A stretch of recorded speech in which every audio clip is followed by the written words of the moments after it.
Voltamos do intervalo, nós estamos aqui com o advogado Dr. Wallington Lima Júnior. Nós já falamos bastante, né, doutor, sobre previdência, como é que funciona hoje, os principais pontos aí da reforma, o que vai acontecer.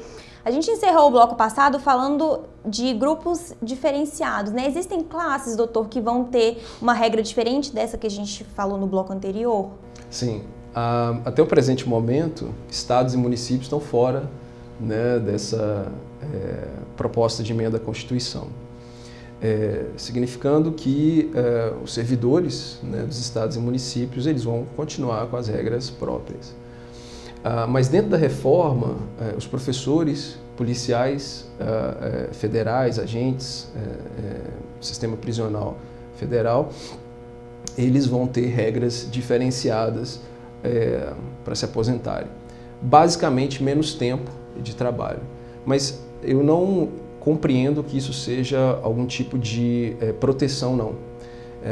Normalmente são trabalhadores expostos a condições de trabalho que são mais arriscadas ou perigosas, né? Então há que se olhar mesmo com mais critério para essas atividades, né?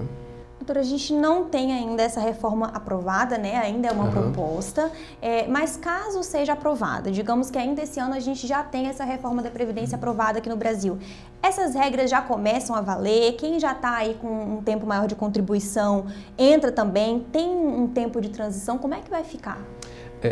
Atualmente nós temos 5 regras de transição, né? Elas vão ter que ser individualizadas, então cada indivíduo vai ter que, com base no seu histórico e idade, identificar, né? Elas giram em torno de contagem de tempo mais idade para somar uma pontuação, ou a idade, tempo mínimo de contribuição mais um pedágio, basicamente elas vão fazer um equilíbrio entre a idade daquele indivíduo, certo? Que pretende se aposentar, o tempo que falta a partir do momento que a emenda constitucional entrar em vigor, e a idade. As regras de transição, elas eventualmente elas vão permanecer, mas permanecendo a regra, é interessante que cada indivíduo busque a informação que se aplica ao seu caso. Porque o que está havendo hoje?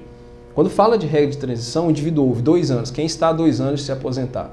Não é para todo caso. E aí ele acaba confiando nessa informação, né?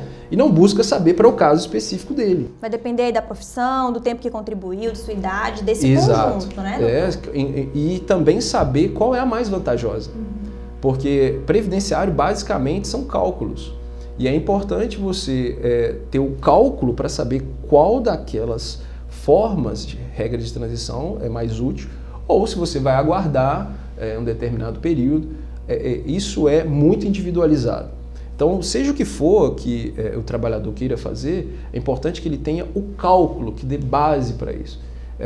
Só um parêntese, previdenciário, ele tem o suporte dentro de cálculo, que leva em consideração idade, tempo de contribuição, os conjuntos de contribuição. Então, qualquer pedido de aposentadoria deve, em tese, ser acompanhado de cálculo de tempo de contribuição, a idade do indivíduo, qual que é o valor da aposentadoria dele, para você ter um pouco mais de certeza no resultado final. Tá certo, doutor. Muito obrigada, viu, por todas essas informações, ter explicado pra gente aí com tantos detalhes essa questão tão importante. Eu espero que vocês tenham aproveitado também e que sigam esse conselho genial de se preparar, de pesquisar, entender o que vai acontecer, afinal, são os nossos direitos, né, doutor? Sim, e é uma coisa que vai durar aí futuro. por bastante tempo, que vai garantir o nosso futuro. Um excelente fim de semana a todos, a gente se vê no próximo semanário.